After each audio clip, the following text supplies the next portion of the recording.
What's going on, ladies and gentlemen, and welcome to another episode of the Dudeality podcast, where our motto is living comfortably uncomfortable. My name is Ian Perez, joined by Jonathan Mercado, Victor Rivera, and Chris Sora. We're four ordinary dudes with extraordinary dreams. Jonathan, talk to me, dude. Yo, what's up, everyone? Thank you for tuning in to another episode where we go from the inside out. We turn our dreams into realities. We stop all the excuses and we start taking action, guys. Now, we're going to talk about, hey, real quick recap. One, thank everyone for tuning in. And I want you guys to keep commenting from every video that you watch. Go to the socials, we don't have Facebook. Go to Instagram, guys. We do. We just don't share it. I need to share it, but we do have a Facebook page.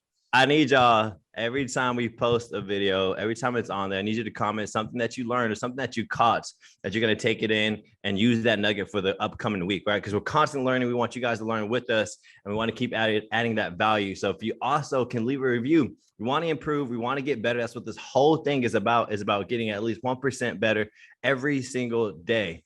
And so we need y'all's help to keep growing and keep this thing pushing forward. But other than that, guys, we just appreciate y'all for coming back and come back for more. And shout out to my wife. She's taking some Liz's advice. And I catch her in the morning time when I come home from work, 7 a.m., 8 a.m. She's listening to our podcast while she's making breakfast. And I'm like, oh, you do care. But I appreciate it, baby girl. And let's go ahead and jump to the arena of fire where we hold each other accountable on this past week of did we do the things that we said we were going to do, even when that feeling was gone. So where we at? Who's going first? Me. I just didn't want to start. No, last week I worked out. I worked out twice and I read once. So workout was almost the goal of 3 and reading wasn't quite there. But today I actually got up early, like an hour earlier than I normally do. I didn't work out, but I pulled out the yoga mat, threw on my book. So I was stretching for about 45 minutes. So I got about 45 minutes of book and some, I guess, meditation and stretching in for the morning. And I could tell like for a difference, like my body was able to wake up fully instead of being all groggy and jumping straight to work. So it felt good. Can we get a picture of that next time? Let me put clothes on, but yeah. Okay. All you see is just a ball of hairs on the mat. He goes back to sleep. He rolls out the mat and just goes back to sleep. Right, I was stretching. Dude, it's tempting sometimes. That's up, Chris. First off, you mentioned Desi. Happy belated birthday. Her birthday was yesterday, right? Busted. Happy birthday, Bro. Oh, Well, I was gonna get to it when we got to my turn, bro. But all right. Nice. You know what I'm saying? You thought it before I did. Desi, Lies. he wasn't gonna mention it at all. You took my positive. But I'll let you ride with it. but yeah, He got mad because I called him Blue's Clues. He had to come back with something. Let's go. Come on, Chris. Yeah, last week, as far as fitness goes, that was probably my worst week since I started doing 9 round. I didn't get a workout last week, but it was a busy week at work as usual, but it was extra busy. But and then Friday, I just spent the whole day trying to work on getting things ready for our project. Like we're still working on it, trying to get this property, but we'll see what happens. But yeah, Friday was just a long day. Just trying to talk to bro. Let's stop right there. Let's talk about that. How fun is it to go to the next step that we've been stagnant so long that now that we made it over the hump, here's like 1,000 other things just flying our way. Yeah. How are you taking this? Like, how do you feel about this next step? And everything's fast. Like I'm talking about emails, text, voicemails, communication, like a lot of things that everything I thought I was going to be reading about, I never read about. Like it's like the fine print. It's like sensory overload. Like there's so many things going on at one time. And like you say, you don't really learn this part. They teach you, like you learn how to do, or like you learn the basics of it. You figure out what you need to do, but it doesn't really express like how in depth it needs to get. And yeah, just trying to find a home inspector. Just getting the right contractor, getting the right quotes for what you want to pay for it. Talking to the attorney, talking to the lender. The time sensitivity of was- it that allows that applies the pressure. Like there's Yeah, Chris, exactly. Chris is my fine print guy. As you know, he catches things all the time, which is awesome. That's why he's my business partner. It's something that I missed. There was a fine print on one of the emails saying, "Hey, you have like a deadline to hit this date to get your inspection done," and it was like the day of when we He got sent the it to email. us at three something like in the afternoon. Stating that, and it said you have to give a 24-hour notice if you want to get it extended. You got to pay for that. Yeah.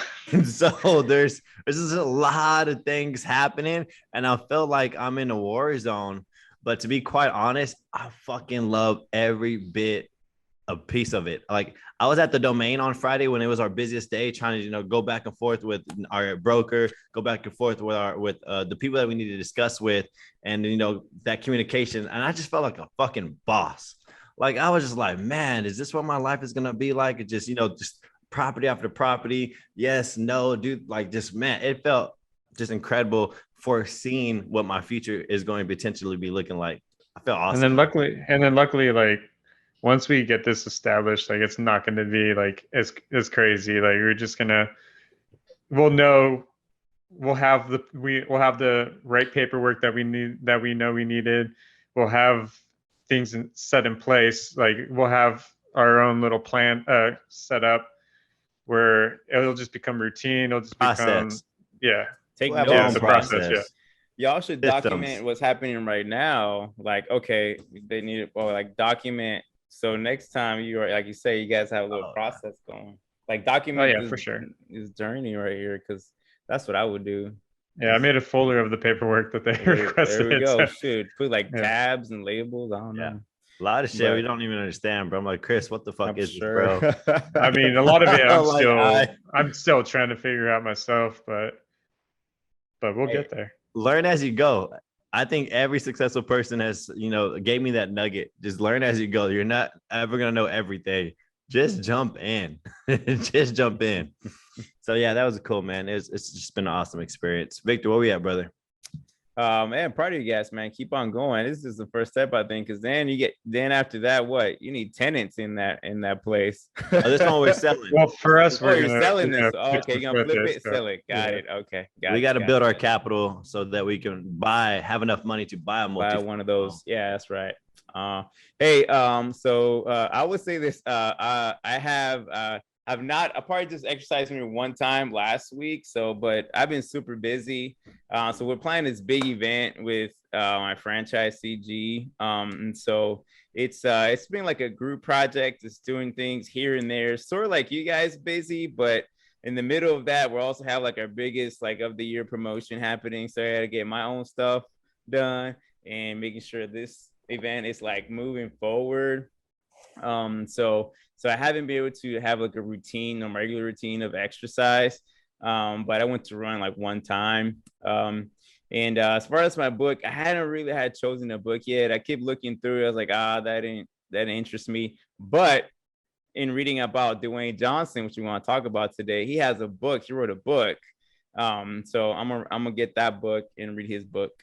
And so that's gonna be my book for September, because tomorrow's September. It's a new book, shit. Right? Yeah, it is quick. But my kids were sick in the middle of all that stuff. My kids got sick. My daughter got sick last week around Wednesday, and then she took her to the doctor, ear infection, and then my 2-year-old got sick from her, and then my little baby got sick too, my newborn, but not as bad. Like my daughter had it the worst, had a fever and everything, and then my son, my 2-year-old, just had a like runny nose, and then my baby just a little bit of runny nose congestion, but not as bad. So, but everyone's good now, or like just recovering, getting better.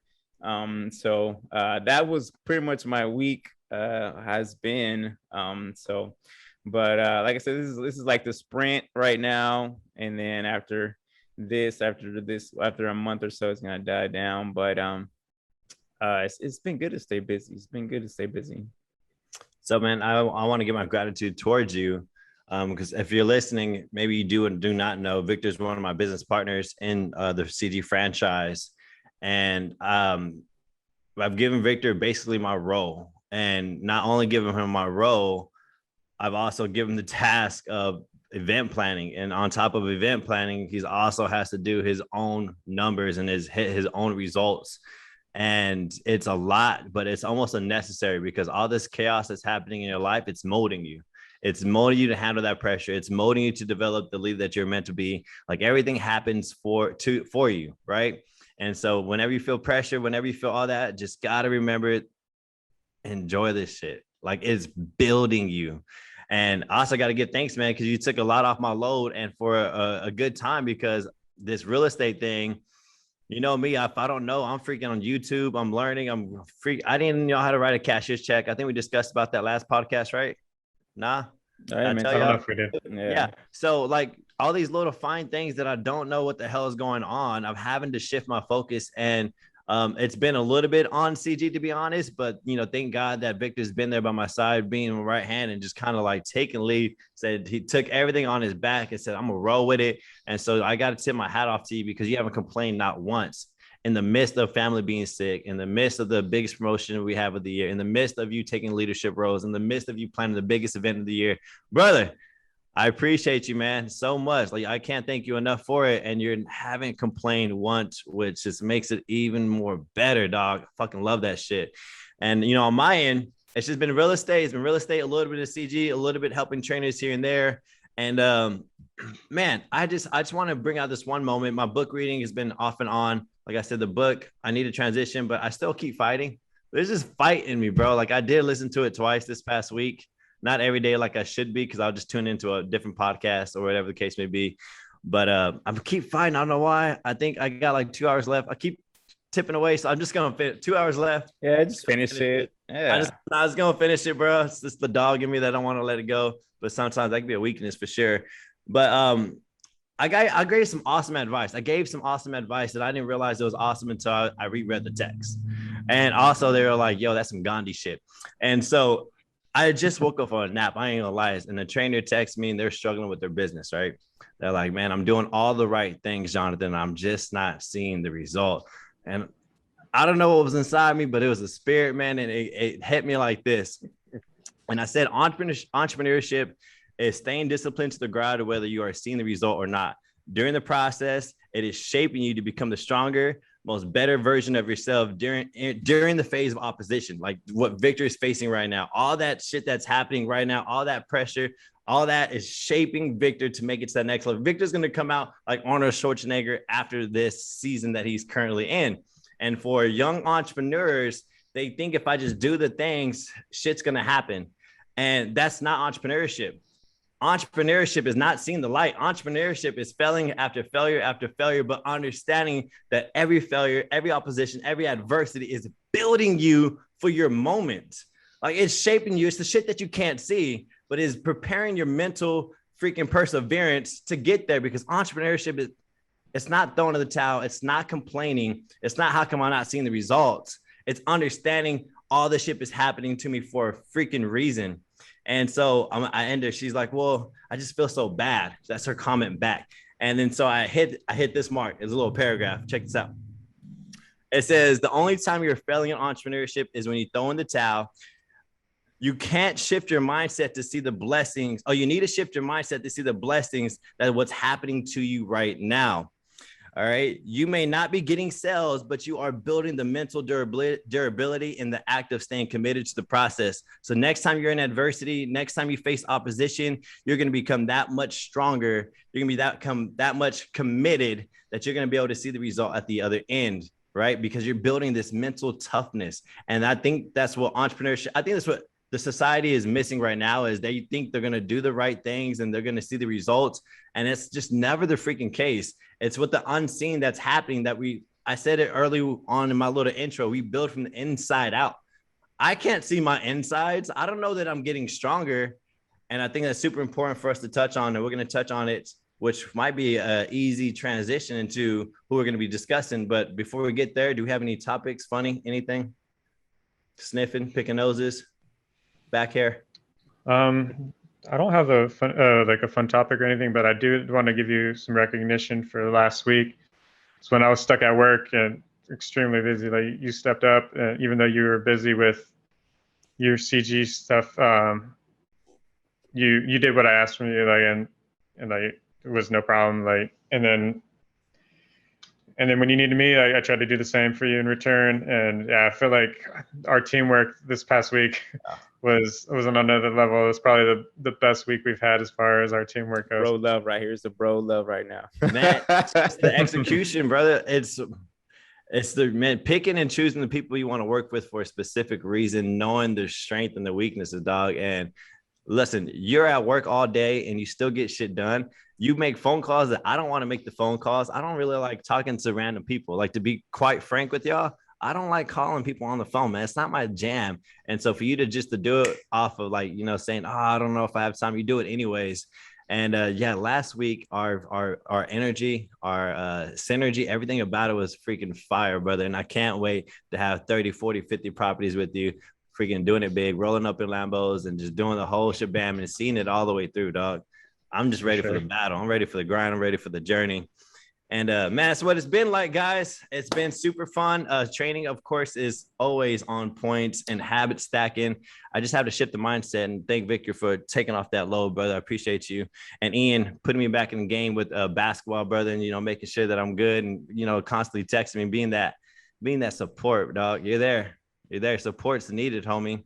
And let's just go ahead and jump in, guys. We're going to talk about the most sexiest man, the most highest grossing actor, the most everything, the people's champ, the eyebrow, the guy that will lay the smack down on you, my twin brother, Dwayne Johnson, The Rock. That was a good one, my twin. My twin. I did not. That's like that. Twins, the movie. You're Danny DeVito. He's Arnold Schwarzenegger. No. Only reason I said it is because some trainer called me The Rock. All right. I don't ever see this trainer. We happen to meet, and he's all like, hey, The Rock. And I just look because I know I'm tatted like him, and I do have a little bit of musculature that could be. So I look, and he's like, ah. And I was like, yeah. So yeah, he's you looking in the mirror. He's the only one to call me The Rock, and I know I don't look like the guy, but I'm gonna take the dub anyways. Yeah, take a W. This is the episode where we talk about a celebrity because there's so many nuggets to learn from these people, their background. Everybody's different. Everybody was parent differently. But we want to grab the values, we want to grab the lessons learned, because they had so much wisdom. There's a reason why they're the highest of the high, is because they had to overcome some things. They had to learn some things that we could definitely learn from, because that's exactly where we're trying to be at. We're trying to be the top of our game. So we always like to start from the very beginning. Where did it all start? Who is Dwayne Johnson? And so if whoever feels most comfortable about his background, his upbringing, guys, I want y'all to start it there, and we'll pick apart. I'll ask some questions, and let's see why The Rock is the way The Rock is, and why he got to the level he made it to. Yeah, I guess I can start it off real quick. Is one of my favorite actors, just favorite like personalities in general. I don't know if you guys watched wrestling when you were kids. So he was like my favorite wrestler. I used to watch WWE or F whenever that transition happened. I think that was our era, right? Who was y'all's era? Who was y'all's favorite WWF? I guess started F and then it went to E. I didn't even notice when it changed to E, but I think it was F, right? Most of the time. But the Rock was like, before we go into like who's y'all's shit? Like who's y'all's wrestler? I mean, I like the Rock. The Triple H, huh? I think mine was Triple H too. I ain't gonna lie. Now I used to watch either like The Rock was the main one, Stone Cold, like that dude was badass. And Triple H, like that trio was pretty good. Every time they fought, it was entertaining. You know who I was scared of? Undertaker, bro. I wasn't scared of him. I was scared for my guy to fight him. Oh. Him or Kane. Him or Kane. I just was like, man, can y'all just not fight them, bro? Because they'll play that song. Boom. The lights turn off and shit. And I was like, oh, don't beat The Rock. Don't beat Stone Cold. Don't beat my guy. I would say I had different eras. Like early on, it was like I liked Sting. I like Sting, like Shawn Michaels. Sting. Oh, you're going back. Okay. Yeah, Billy Bret Hart. Kidman. But then, like as I was a little older, like I don't know, like still in elementary school, but a little older. I mean, I liked Stone Cold, I liked The Rock, but like I also liked Rikishi and like the Oh, Too remember Sexy that Crew, like dude? Scotty Too Yeah. Hottie, and Yeah. Oh, yeah, dang, like taking me back, bro. The Hardy Brothers, yeah, bro, and Rey Yeah. Mysterio. Did Yeah. anybody have Ray Royal Mysterio Rumbles in Jr. the backyard? I had a Oh yeah. trampoline, so we had Royal Oh, you Rumbles had to have galore. it. I would Yeah. never ever let my kids have Royal Rumbles on the trampoline. We didn't have no net. There was no net. There was no padding, and there's like 15 guys on the trampoline getting kicked off, getting drop kicked, getting slammed, getting backflipping off the trampoline, landing on each other. It was insane. I don't know how we didn't die.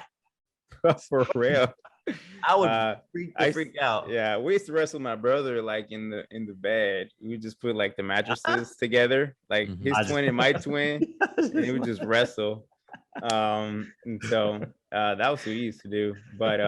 But no, man, I mean that's kind of where it started for me as far as following this dude. But as now as an adult, man, his grind and everything has really brought it's even like him even more, right? But now I was reading about right, he was born in Cali. I don't know he was born in Cali. Yeah, For some reason, I thought Hayward. he was born like in Hawaii somewhere or something like that, because he has that like Samoan background. His mom is Samoan. Yeah. So born in California, 1972. And then his dad, right? His dad, he was a wrestler. He actually has a lot of like grandfather, uncles. A lot of wrestling is like in his blood, in his veins. Like on his dad's side and his mom's side. His mom's side was Samoan. His dad was black. Like black, yeah. His dad pioneered wrestling for the black community. Yeah, so that's pretty cool to have. Like it'd be dope. Imagine like you having like aunts, uncles, or whoever, like family, like into something like that. Like you gotta go into something like that yourself, right? That would be tough having to live that expectation though, brother. But you got them teaching you. It's like you don't even. I think to someone that's brought up to that, it's like nothing major. It's like, oh, this is like us. Like we teach our kids basketball. Oh, it's just basketball. Oh, it's just wrestling. Yeah, but we didn't make it to a high level, fool. So them dudes are like, my dad ain't really about that life. It was crazy. Like I don't even know if it's accurate or not, but I had read that the first person that his dad wrestled against was also the first person he wrestled against professionally. Oh shit! Was it? Yeah, I think it was the Brooklyn Brawler or something like that. Yeah. And it's crazy because like his dad was the first African American to win like a tag team championship, and then he was the first African American to win a solo championship in the WWE. I mean, obviously it's scripted and everything, but still, like, just the parallels is kind of insane. Do y'all know how he? What's his dad's name? Dwayne Johnson, right? Isn't Dwayne Johnson? Wade Douglas. The Rock's thing, yeah. Bowles. Douglas. His real name, anyway, yeah. His pops. Do we have any information about how he raised The Rock? Because nurturing like that plays a big role, obviously, when it comes to seeing success in these big time celebrities. I didn't read a lot about as far as the upbringing when it comes to like what actually happened in like or what like would have happened in the home. I know his dad moved a lot because of the wrestling, right? So he was always kind of moving a lot. That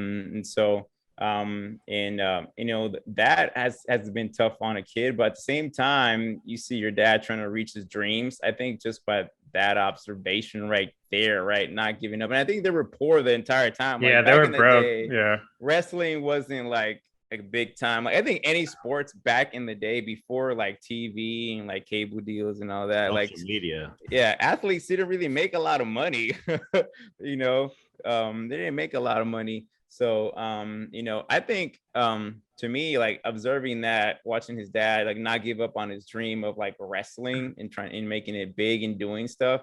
I think that has to have an impact on him there. Do you guys learn anything as far as upbringing is concerned?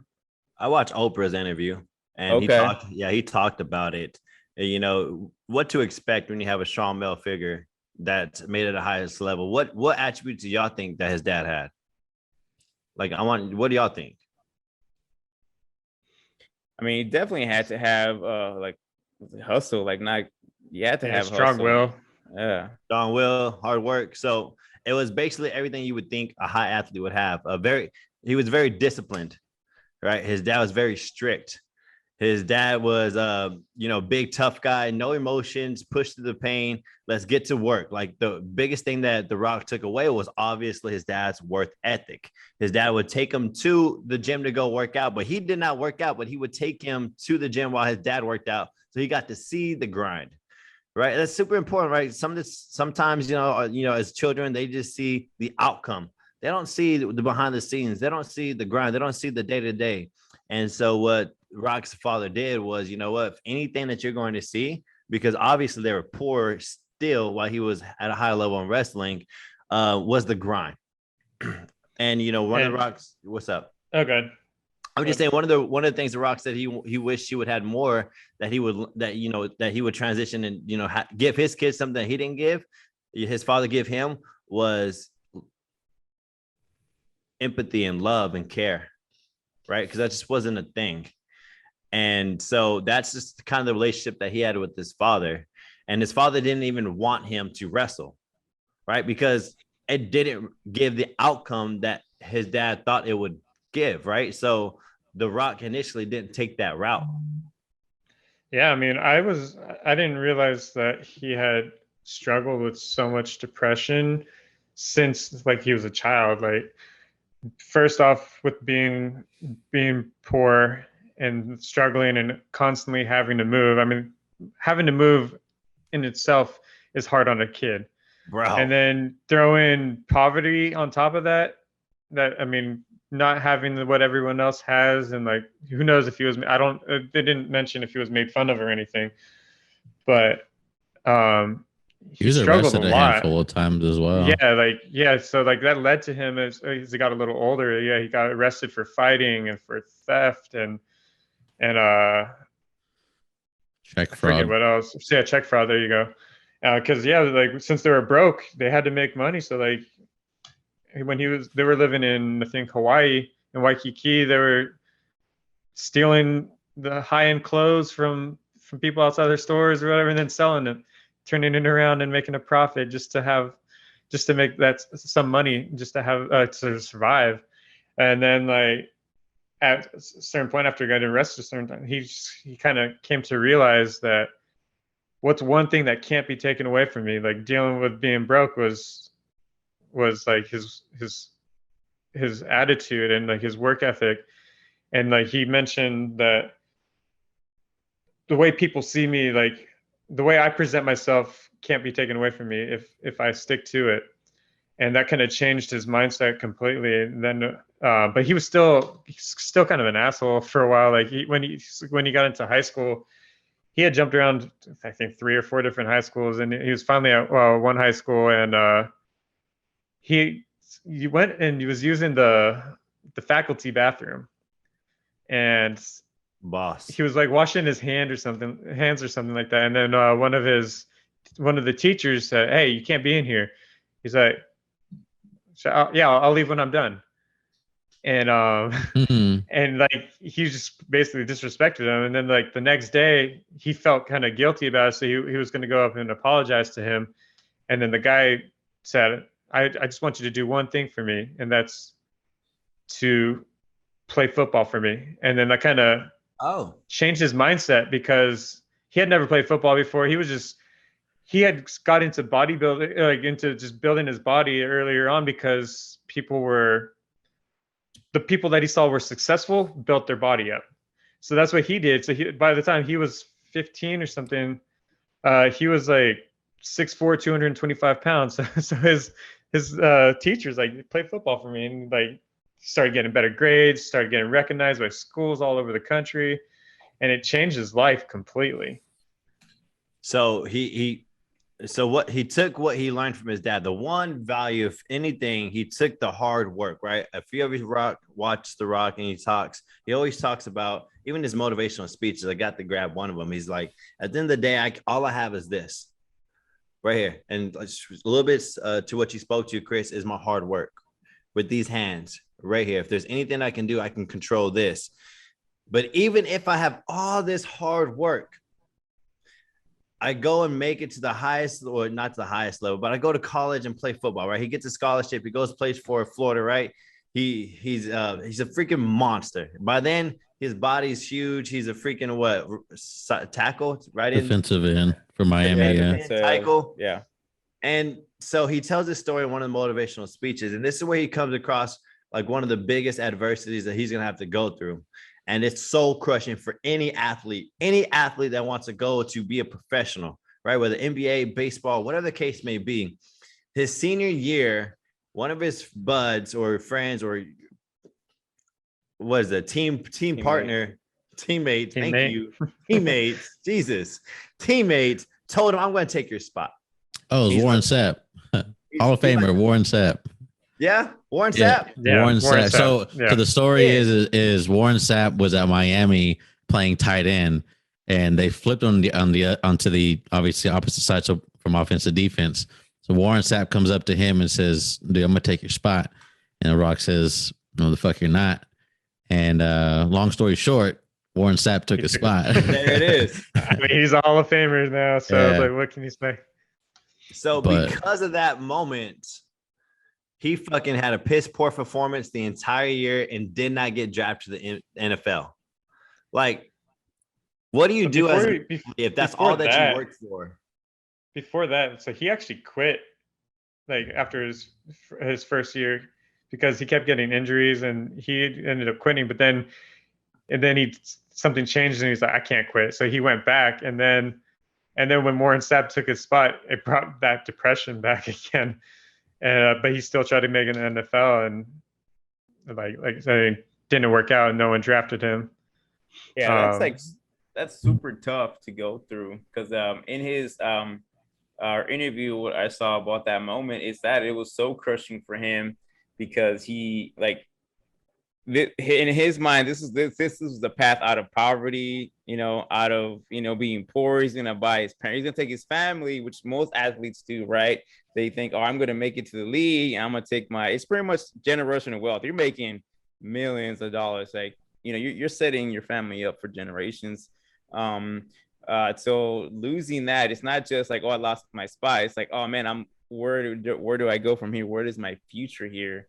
So yeah, he didn't get drafted. He didn't get any invites to the combine, no type of, things going on for him. Then he goes played for Canada, like in the Canada League for a little bit as well. And then he gets cut from the Canada Football League as well. So it's crazy. So this is like adversity. I think is the moment where like and he talks about it as like it's building him, right?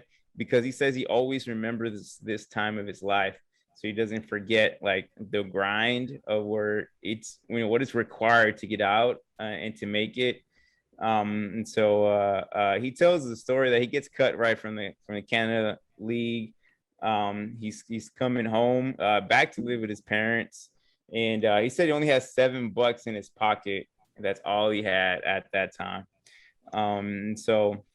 And I think in every situation, we talked about a lot of celebrities and things, that there's like that moment, and like this is like his moment here to where like what am I going to do from here on out? I want to know y'all's moment. I think everybody in their lifetime has a moment where they're just all like, fuck. Right? That was Rock's fuck moment. That moment that was just pivotal, that just shifted. Like from that moment on, his first foot forward was to the person he was going to become. What was y'all's moment? For me, I had one, and it kind of shifted me a little bit. I think I was 23.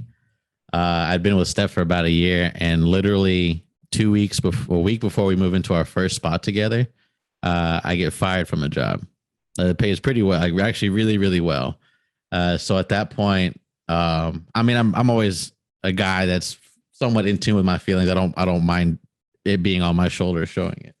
So like I get fired, and I'm sitting in my car and I'm bawling because I'm supposed to take this woman that I love, who has a daughter that I love as well, and support them, and I don't have a job. So at that moment, I fall back to what was taught to me by my dad, and I get 2 jobs, and I just work hard until I'm blessed eventually with the job that I have now. But that was probably one step into what I am now. After that, I feel like you're gonna have more than one oh shit moment, maybe. Just because you got plenty. Like Rock has more stories, but I mean, we can always fall back to like that one, and the one that just popped out of your mouth. Fellas, like let's relate. Hopefully somebody can relate to one of your stories, right? Because we all need that oh shit moment. It's a must. I would say I can't think of one specific moment. Like I feel like it was kind of like a bunch of small little moments that kind of built on top of each other, and it finally just like I just need to do something different. And like there wasn't one specific thing that like shifted me. Like I think it just kind of progressed over the years. Like just being in healthcare for so long, I think it just kind of started wearing me out, and I've always saw more for myself, and like I always saw myself doing like being my own boss and just controlling my own life, not depending on someone else. And I don't know, just I don't even know when it switched, but I mean it just happened over time. Which was a gradual change. Yeah. But you, Vic? Man, like I said, I think I agree with you with Chris. Is like it's like different moments take you to different levels. So as far as my mind shifting from like, oh, I'm just gonna go through like through life and just go through the motions, and having that moment to change and like, oh no, I need to do something different, drastically change, do things that are differently to get a different result for me, my family, and everything. It's it's work. It's when I moved out here. That moment there, it was like a fresh start for me. I lost my job in LA. Things in LA Radio Shack. Radio Shack. Yeah.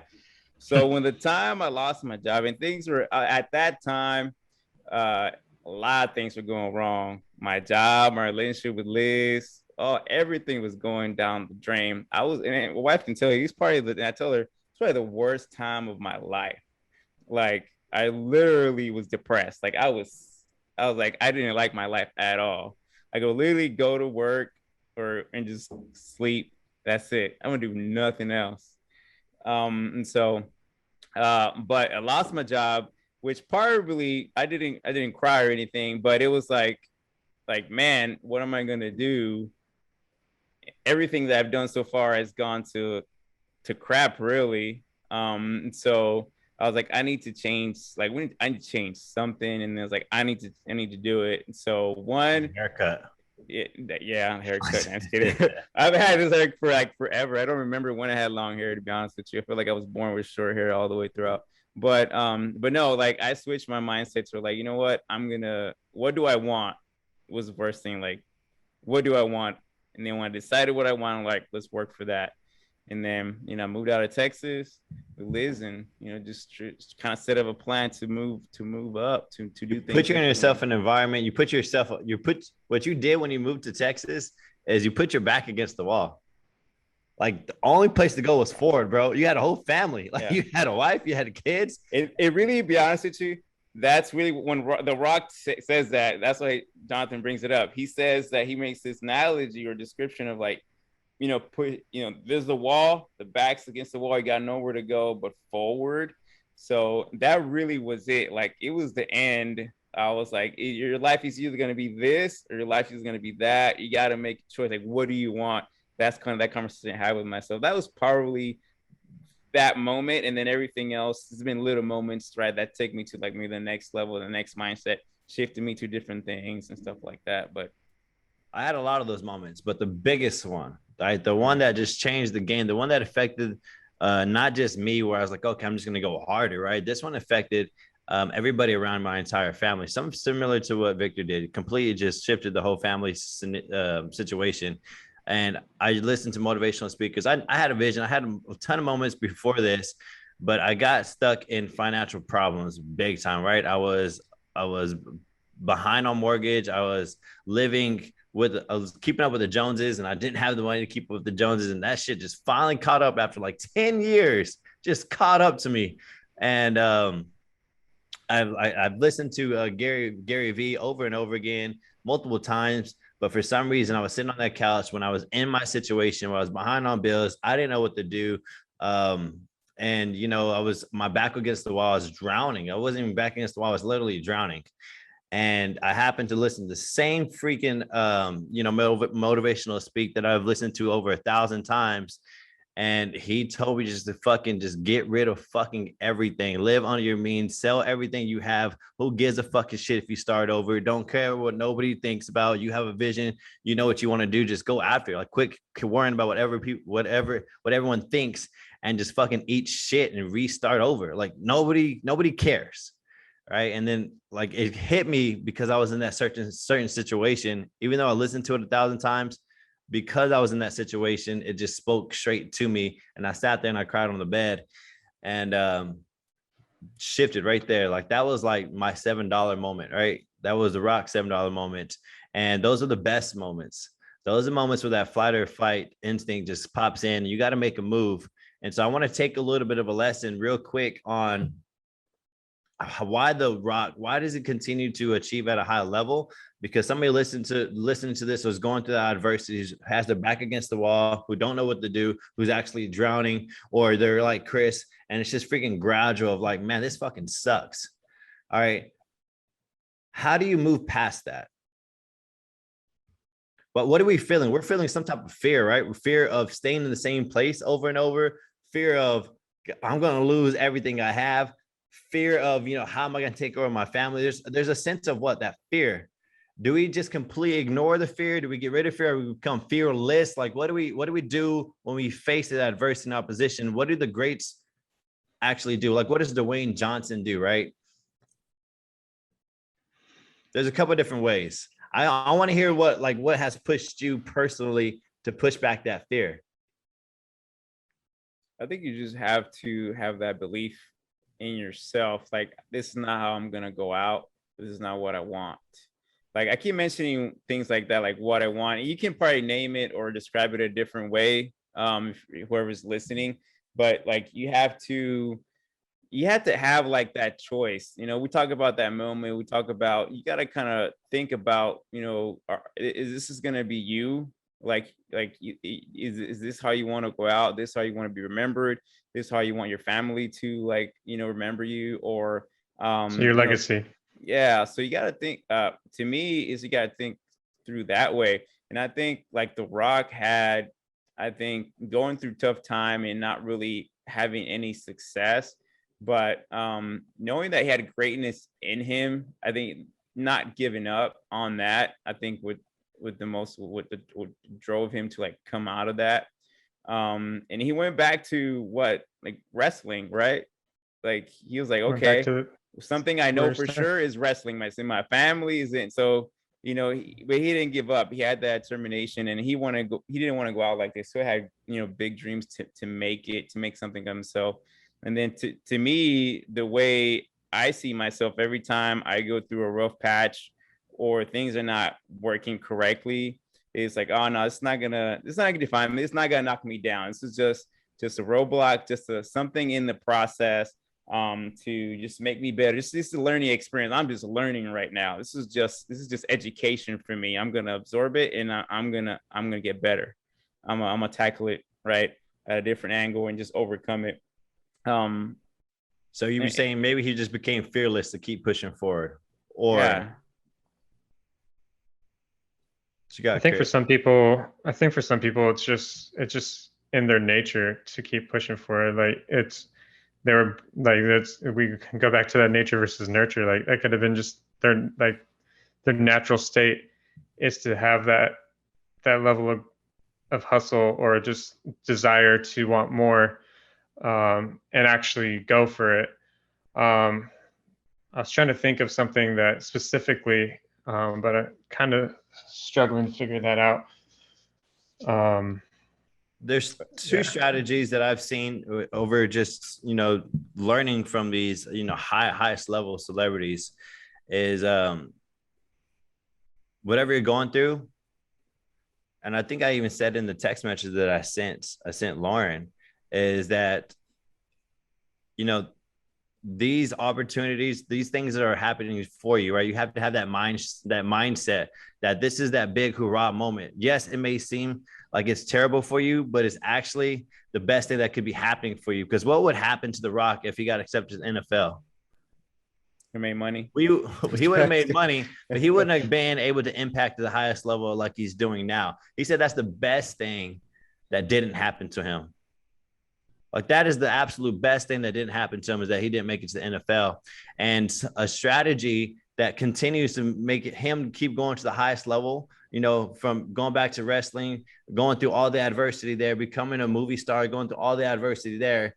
What kept him grounded was he constantly leveraged fear. And I even heard this in multiple podcasts that I listened to is, you know, I think even Rocky might say it best when he's fighting like the Russian, or he's fighting some big dude, and his son asks him, "Hey, are you scared, Dad?"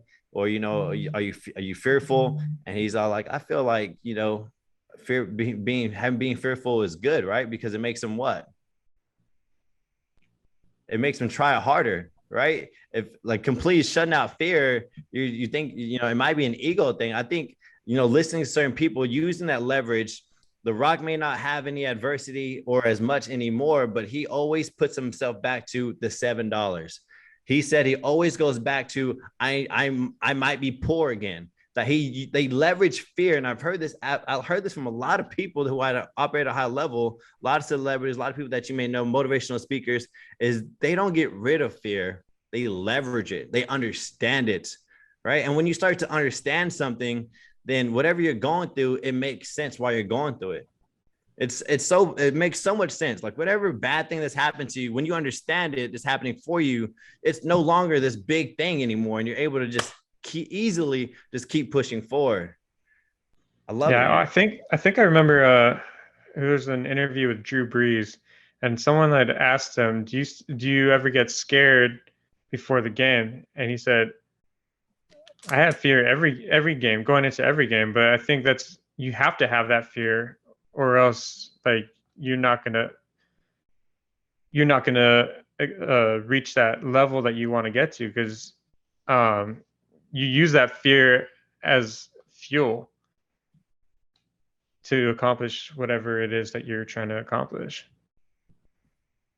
Yeah, I think I like that. I like that kind of strategy of using fear to like leverage or feed off from to make you work harder, do better. I'm just gonna say, I'm not gonna lie, being fearless sounds fucking cool, but in actuality, day to day, bro, there's fear you have fear all the time. It's just natural. I'm fucking laying on the couch watching my son run past the stairway. What if he just trips and just falls completely off? And I was just laying there like, you know, anxiety is going up, and I was like, I don't want to be a helicopter parent, but like I was fearful that my son might get hurt. Like, so I'm not ever going to eliminate fear. And I listened to it just recently through two different podcasts, two different people. It's like the most successful people leverage fear, understand fear, accept fear, and use it to keep pushing forward. And I was like, I love it. So I have an example. I got a little fearful when I got an email from HQ, which is Camp Gladiator's headquarters, that I was gonna have to go into some more leadership training. And inside this training are going to be 22 other leaders who are going to be competing in a presentation to get the best leadership content and to give the best presentation in front of the CEOs, like in front of the CEOs. And so I'm like here for like 2 minutes, like, crap, man, I hate giving presentations. I kind of dwelled for like a good 2 minutes, but then I was like, I was like, oh, I felt it, that self-awareness. I was like, bet, perfect. It's exactly what I need. I need to get better, right? I need to be able to do things like this. I need to surround myself with these people. And you know what? I'm going to fucking murder it. I'm going to treat it like a podcast, and I'm going to go out and kill it. This is what I've been training for. Inadvertently, this podcast has trained me become a great presenter. And so I was like, bet, mind shift. Let's go. Like literally 2 minutes, I was down, and then awareness, boom, it's happening to me. This is great. Why? Oh, bet, I've been training for this day. Yeah, I think not only fear, I think you can also, like for me, I I guess the other side, if you just pressure, I think when you feel pressure, like this last couple of weeks, I feel like pressure, and that like for me, that helps me. Like I feed off pressure. Like sometimes if there's no pressure, I tend not to like work as hard or something like that, or I just kind of coast it a little bit. But when there's pressure, like I just rise. I'm like, okay, like I put in like my thinking helmet, or like, all right, let's go, or whatever. So I think fear, pressure, That's that understanding it though, right? Because yeah. somebody on the other side of the spectrum, they have that pressure. What's going to happen? They fall, they crumble, they crack. Yeah. So I think the difference is the understanding of it. Ultimately, the understanding of it. Yeah, I agree with all that. Like when I think about in school, a lot of time I procrastinated because like that's when I did my best work, was like when there was something on the line, like I needed to get it done. Like that's I would wait until like a day or two before it's due, and but then I mean I got good grades, so I must have been doing something right. I heard procrastination is good. Like there was a book. I don't know the concept perspective behind it, but I was all like, I can see that. Yeah, like there's mixed there's mixed talk about that. well, It depends how you use it. Yeah, depends on the person, right? Yeah, Not one size fits all ever. Yeah.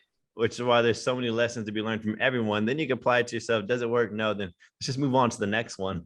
Yeah, I had a professor in college. She said that she admitted she's a procrastinator, but she said there's effective procrastinating and then there's procrastinating. So, which is very true, because some people, they just wait until last minute and then they just throw anything together just so they can turn something in. While other people, it's like that's when their creative juices get flowing and they produce something that's actually good. I want to go back into the rock because we need to wrap it up. We got about 4 minutes, and we know all the adversity. We hit the main parts of the adversity, the growing up to the become moment, right? We know he's already at the highest level of the highest level, right? He's the most everything. And I want to talk about two things: is when you have the highest level and people talk so highly of you, how do you keep your ego in check? And then I want to know, ultimately, why do you think he just kept going and kept going and just kept going and just hasn't stopped? Like, I want to go deep on that one. That one's a little bit deeper, and it's something that we all had to do at the very beginning of everything, right? Something has to fuel us. And so first, let's just start off with what was the first one I said? I totally forgot what the first one I said. Why does it keep going? What was it? I think it was, why does he keep going?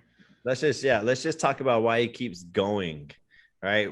And I know he said just because it's hard work and ethic. I mean, his work ethic, but it's a little bit deeper. He speaks about this, and I can understand it. I can see it. I can feel it, because every motivational speaker speaks about this. And I want to know, you guys, if y'all can pull it out, right? Because we're all here to learn. And obviously I know the answer because I looked it up. But what makes you think that what keeps him driving, keeps him pushing? What keeps that thing going? I don't know I didn't read what he said specifically, but I think for maybe not even just him, just for a lot of people, for everyone, when they start at a certain level, like for him, like he started in poverty, they want to make sure that they never get back to that point. And then I think that level of not necessarily poverty, but that level, like once you hit a certain mark, you're like, well, I don't want to reach that part anymore. Like you could just keep leveling up, and then it's part of it's an ego thing. Like you just don't want to backtrack. You don't want to get demoted to the previous level. Like I think that ego is a big part of it. I mean, which can be good or bad, but in this sense, I think, you need a little bit of ego, or else you're not gonna get that ultimate goal.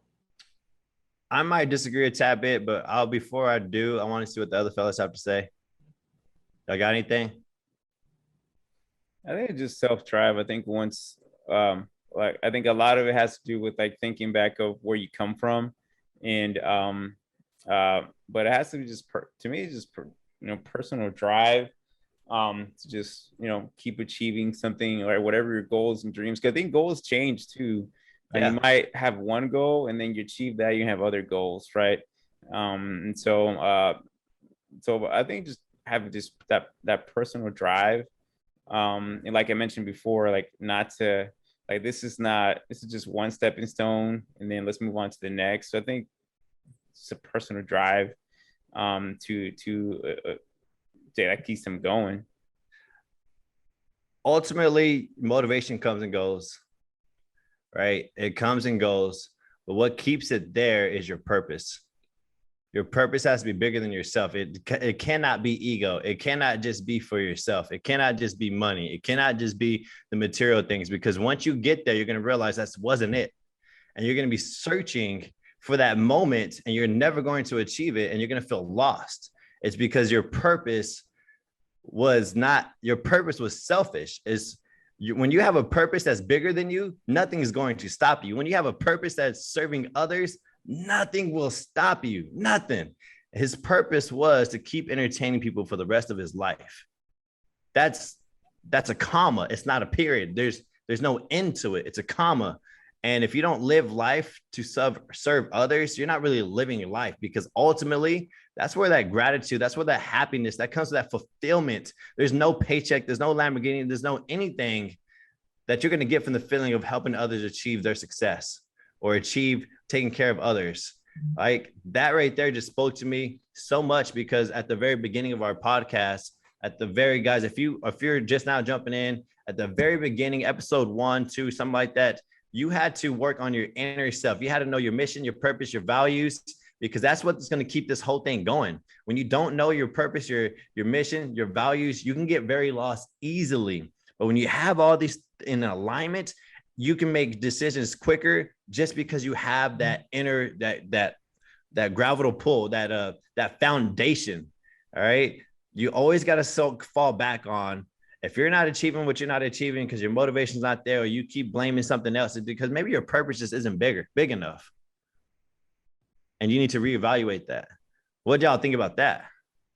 I think that's pretty good. I think it's, like I said, your purpose, what you're here for, what you want, right? I think it has to be centered. You have to know those things, because that does keeps you going, right? It keeps me going, right? What I said I wanted back, 11, 12 years ago is the same thing I still want today. So that's my purpose. That's my reason. It keeps me going, right? It's like, on the bad days, I'm like, nah, I gotta keep trucking, right? So yeah, I 100% agree with that. One thing y'all took away from The Rock, man. Lift a lot of weights and take steroids. It did make me want to work out. I'll tell you that. I was like, God damn it, it should be that big. I don't know if he's on the juice, but bro. I think steroids only gets a bad rap when you use it in a form that you're trying to enhance and win something, right? Yeah, cheat. Their advantage. But in this take, steroids made him who the person he became, right? The most sexiest. Yeah, I don't even know if he's taking it. Steroids, but I'm come from the bodybuilding era. I damn for sure knows he takes a shit ton of steroids. Yeah. The most question asked about The Rock is where is abs? That foot don't have any abs. That's a good point. Y'all know why? Steroids. Too yoked up. Steroids. No, man. You have to eat so much to maintain that body. Once you reach a certain level of low enough body fat, you should be able to see all your muscles. And he gets really lean. Obviously, he's veiny from toes to the tip of his head, veins everywhere, right? So his body fat's low enough, and he definitely has enough muscle. Typically, if you get low body fat and you don't have enough muscle, maybe it won't show as much. But this dude's muscular maturity is through the roof. But it's genetics. Some people are born with a cricket 4-pack. It's just what it was, homie. It's what you were destined to have. Some people have that amazing 8-pack. And some people are like, oh my gosh, how do I get the 8-pack? Well, you got to be born with it. Like you just got to be born with it. And unfortunately, The Rock, you can go back. Born with it. You go back from early on to his teenage years. Fool never had a 6-pack. and he will never get a six pack unless he gets implants. But yeah, if anybody's wondering how come The Rock don't have a six pack, it's just genetics, guys. There ain't nothing you can do about it. It doesn't stop him from being the sexiest man alive. Yeah, what I took from him, like, I mean, I've seen it in a lot of people, but especially someone like him, is no matter what adversity you're going through in life, and we didn't even mention a huge adversity in his life that we forgot to mention, was he watched his mom try to commit suicide at 15. So like on just that, on top of everything else that he had been through, like to still take that adversity and use it as motivation, use it as fuel to do something better. That's inspirational. Vic, what do you take away, brother? Oh man, just I think just the perspective always. He mentions that anytime between like before like a big movie or something big that he's gonna do, he always goes back to those $7. So I think that like little like getting the mode, getting that mindset, all dog, let's work, let's go. I think going back to like a tough moment in your life that you came out of, I think that what I got kind of took away. Because sometimes, like you said, motivation comes and goes. You got to find the motivation. Yeah, I learned that, a couple of years ago. It's like you got to re-motivate yourself, like something else to drive you. And I think that's something that I'm going to take away from The Rock. It's like finding that motivation again, finding that reason, finding that hunger. I'm like, because sometimes you can't. I think in his stature, I mean, he's worth, I think, $320 million. Millions. Yeah. I thought you were talking about McDonald's, brother. Like, no, million. Yeah. $320 million. So it's very easy at that level to like lose hunger. Like, I made it. I got millions of dollars. Yeah. Like I can chill, So definitely that's a big takeaway for me. Yeah, well, the reason why he keeps going, because remember his purpose doesn't have a period at the end of it, right? It's continuous. One thing I took away, we didn't mention, it was in one of his interviews, and it was during his wrestling career where he wasn't making it like he wanted to. People were actually chanting he sucked, right? And what took him to the next level is when he asked the producers if he can just be himself. Like, can y'all just let me be me? And they're like, yeah. And so he went out there, and that's when he became The Rock. Because before he was the Rocky or whatever it was. He was Rocky Mafia or something like that. Whatever. But when he actually was allowed to become himself, that's when he took his whole life into his hands and got to the next level. Same thing into his acting career when they were trying to push a certain character on him. And he's all like, no, that's not what I want to be. Yeah, that's not who I want to be. I want to be myself, my tattoos, my body, my everything. I want to be me. And that's what I've struggled with the most, because like I said, guys, if you see me, I don't ever cuss. But if you know me, I fucking cuss all the time. And trying to find a happy medium of people, I'm always shameful to be myself around certain people because I could be a lot. But I don't want to be judged on the way I look. I don't want to be judged on my vocabulary. I don't want to be judged on messing quotes up or messing words up. I want you to judge me on my heart, my kindness, my care, my wanting to serve others is how I want to be judged, right? And so, which is why I want to continuously to get tatted up. I just want to be me. I want to be tatted up. I want to be me. That's who I feel like I am. And whether you can look at me and say he's not a leader, he's not a server, he's not a father, he's some punk. I need to not just worry about that. And I just want to be myself, because at the end of the day, that's where my happiness is. I just want to be me, man. Like, so much. And it's hard. It's so hard.